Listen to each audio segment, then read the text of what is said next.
Stephen Gordon, directeur du département d'économie de l'Université Laval.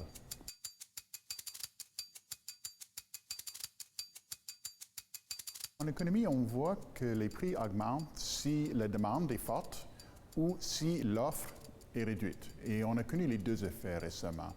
Premièrement, on a vu que c'est une demande accumulée pendant la pandémie et les gens commencent à dépenser. On voyage beaucoup plus, okay? On voit le problème avec l'obtention des passeports. L'autre partie, c'est la question de réduction de l'offre.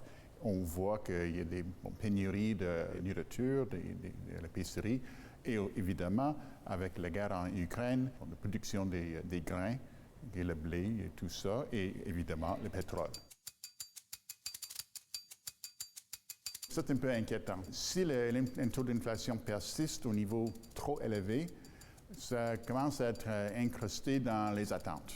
Et une chose qu'on sait de l'inflation, c'est que les attentes sont au moins partiellement autoréalisatrices. Si tout le monde croit que l'inflation sera élevée, bon, les travailleurs vont exiger des augmentations de salaire en conséquence, les entreprises vont augmenter le prix en conséquence, ça devient un problème. Presque rien. C'est le rôle de la Banque du Canada.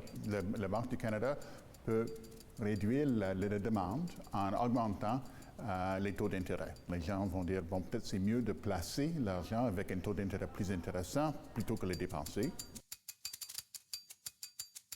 Il y a un risque. On ne peut pas l'écarter, ça c'est certain. C'est pas garanti. Ce qu'on a maintenant, c'est une économie en ébullition. Ce que la Banque du Canada va essayer de faire, c'est de transformer ça en une économie qui mijote. Le risque, c'est d'aller trop loin et d'avoir une économie au froid. La banque ne sait pas précisément où aller. Personne ne sait à ce point-ci.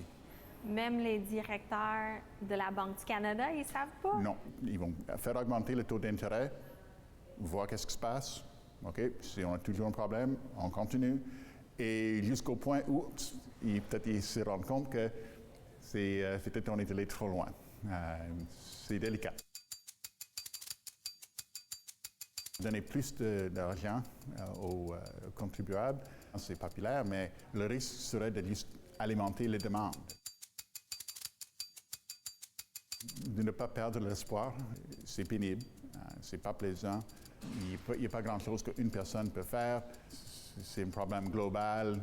Toutes les banques centrales nationales sont obligées de s'attaquer à ça. On n'est pas seul.